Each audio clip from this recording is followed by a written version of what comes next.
Instagram లో నా videos, నా వాయిస్ కి గలీజ్ వాయిస్ పెడుతున్నారు. నాకు నా కొడుకు చూడడా? నువ్వు ఒక అమ్మ కొడుకే కదా. నీ అమ్మ వీడియో అలా పెట్టి గలీజ్ మాటలు పెడితే నీకెంత బాధ ఉంటుందో అంతకన్నా ఎక్కువ బాధ నాకు ఉంది.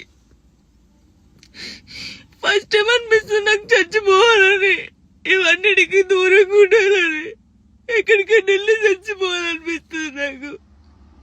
నిజంగా లేనట్టున్న లైఫ్ లేకపోతే దీనివల్ల నేను ఖచ్చితంగా చచ్చిపోను. ఒకవేళ నేను నిజంగా చచ్చిపోతే కారణం మీరే అవుతారు, గుర్తుపెట్టుకున్నది. ఇంత నరకమా? మస్తు టాపిక్స్ ఉన్నాయి. నా మీద పడేందుకు మీకేం వస్తుంది? నేను చచ్చిపోయినా కూడా నా శవం దగ్గరకు వచ్చి మైకులు పెట్టి ఎందుకు చచ్చిపోయింది తెలుసా, ఎందుకు చచ్చిపోయిందని చెప్తారు మీరు.